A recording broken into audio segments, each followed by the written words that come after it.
और हमारे मध्य में जो विजय दिवस हम मना रहे हैं, 54 वर्ष हो चुके हैं, उनके प्रत्यक्ष गवाह हैं।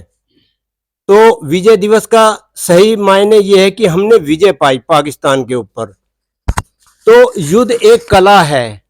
जब भी कोई युद्ध करता है वो अपनी कला से जीतता है।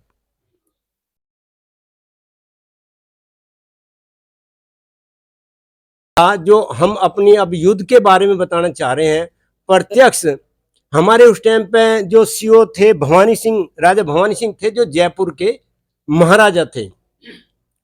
तो हमारे मध्य में जो हमारे फौजी भाई हैं, वो विजय दिवस जो छात्रों का हमने पाकिस्तान के ऊपर युद्ध करके और उसको विजय हासिल करी, उसके बारे में हमें बताएंगे कि किस तरह से हम यहाँ से गए और किस किस तरह से हमने एक कार्रवाई करी। यहाँ से हम गए थे तो जोंगा और जीप थी, और बाड़मेर से चोटन से रातों रात छात्रों पर रेड करने के बाद में वहाँ से वापस टैक्स मिला और वापस रवाना हो गए। और हाँ, और वहाँ पर दूसरी फौज ने आकर के बंटी राजपूत ने कब्जा किया था फिर बाद में। तो वहाँ से फिर ये चला था, अभी उनको वो दूसरा कोई डेट मनाते हैं छात्रों का, हमें मिला था।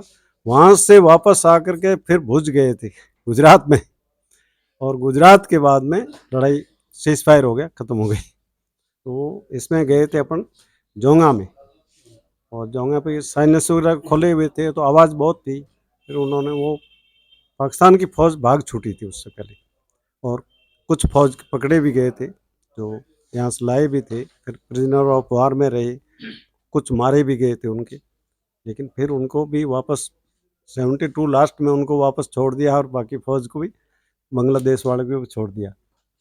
लेकिन इसमें सबसे बड़ा अभी जो ये बात है वो एक इस तरह की बात है कि जो युद्ध की बात थी, वो युद्ध की बात सबसे बड़ी ये थी कि हमारे पास जोंगा थे और दुश्मन के पास टैंक, आर्मर्ड फोर्स भी थी। तो जब हमारे को सिक्योरिटी मिल चुकी थी कि भाई इस तरह से टैंक है, तो हमारे जो अधिकारी थे, भवानी सिंह साहब के अधीनस्थ ये कार्य चल रही थी, तो उन्होंने उसके साइलेंसर उतारे गए थे। तो वही अनुभव अब हमारे जो साहब हैं वो बताएंगे। मैं अर्जुन सिंह कानावत, इस 10 पैरा कमांडो में 5 साल सर्विस की, और 1971 की लड़ाई के बाद में जो जगह हमने 80 किलोमीटर आगे तक जीती थी, अमरकोट डिस्ट्रिक्ट में छाछरो नाम की तहसील है, उसमें जब हमने तिरंगा झंडा फहराया तो वहां हम मिलिट्री पोस्ट पे थे। दलवीर साहब भी हमारे साथ में थे, मेरे कमांडर थे, कंपनी कमांडर। तो एक दिन हमें आदेश मिला कि सुतरारा पोस्ट पे आप कुछ सामग्री देके आओगे। तो हम, एक ड्राइवर साहब, एक हमारे नायक साहब, एक मैं LMG वाला, और हम तीनों ही जा रहे थे। अचानक में वो गाड़ी गर्म हो गई। गाड़ी गर्म होने के बाद में पानी रेडिएटर से निकल गया, तो वहाँ एक खेजड़े के नीचे रोका गया गाड़ी को, और उसका वो पानी ठंडा किया गया। फोटो देख दिख रहा ना, मैं थोड़ा सा बोल दूं इनके बारे में।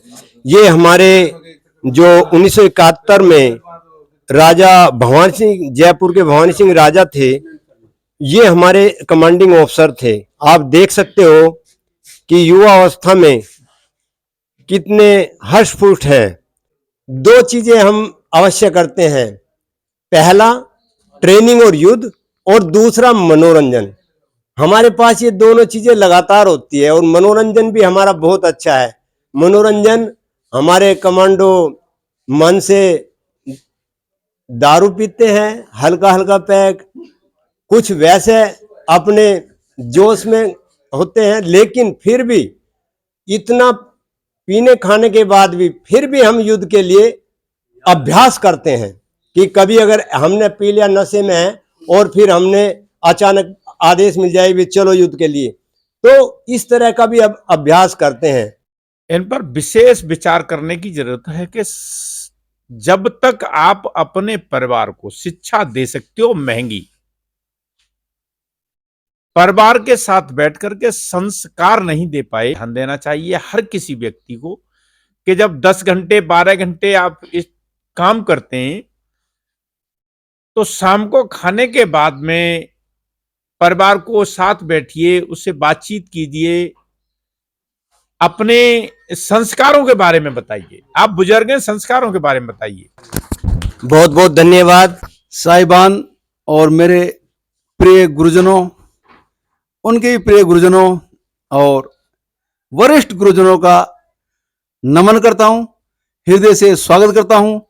चरण स्पर्श करते हुए मैं 2 शब्द कहूंगा और यदि कुछ मेरे शब्दों में बोनापन रहे तो आप मुझे छोटा बच्चा समझकर माफ करें। सेना सेवा के बाद में अगर आप अपनी जीवन प्रतिक्रिया को या जीवन क्रिया को सही और सरल ढंग से जीना चाहते हो तो अध्यात्मक परमात्मा की तरफ आपका ध्यान हमेशा, जिसको बोलते हैं कि 24 घंटे में से अपने लिए, अपने स्वार्थ के लिए, अपने खुद के जीवन यापन के लिए। बहुत बहुत धन्यवाद। ये हमारे रसूल साहब थे। सिख धर्म में 16 संस्कार बताए गए हैं। 3 संस्कार जब होते हैं जब बच्चा गर्भ में आता है और उसके बाद बाकी संस्कार बाद में आते हैं। लास्ट संस्कार जो होता है वो अंत्योष्टि संस्कार होता है, जो मरने के बाद दूसरे करते हैं। उससे पहले 15 संस्कार खुद पिता कराता है और लास्ट संस्कार बाकी और समाज उसका करता है लास्ट में। हमारे अंदर जो हमारी स्पेशल फोर्स है उसके अंदर जो भी जवान आता है वो एक सामान्य नहीं है। उसका चुनाव इतना कठिन है कि आम जो बच्चे आते हैं उसको 300 बच्चों में से मुश्किल से 15-10 ऐसे बच्चे रहते हैं। तो उसका रहने का तात्पर्य ये है कि जो बच्चा यहाँ रहेगा वो कितना हार्ड वर्क करके यहाँ पे रहता है। दूसरी बात जो बिल्कुल बहुत अच्छी बताई, डिसिप्लिन, सबसे अच्छा डिसिप्लिन यहाँ पे। सब तरह का अपने बड़ों का सम्मान करना, समय पर उठना और समय पर अपने सारे कार्य करना, ये सब बातें फौज की हैं। आप मेरा ये YouTube चैनल देख करके और इसको जो भी अपनी प्रतिक्रिया है या आप कुछ सुझाव देना चाहते हैं या इसके बारे में और कुछ जानना चाहते हैं, अगली वीडियो हम और बनाएंगे, उसमें आपको सब जानकारी देंगे। ये हमारी कोई जानकारी ऐसी नहीं है कि भाई ये गुप्त है और ये ऐसी गुप्त रहनी चाहिए। यहाँ तो स्पेशल, बिल्कुल स्पेशल है तो स्पेशल ही है भाई, ठीक है नहीं। जो काम है वो स्पेशल में ही होता है और उसको जैसे मैं पहले बता चुका, युद्ध एक कला है, जो इसको अपने अच्छे से कला करेगा वो इसको जीतता है। आप लोग मेरा वीडियो देख करके इसको शेयर करें, लाइक करें। आपका बहुत बहुत धन्यवाद।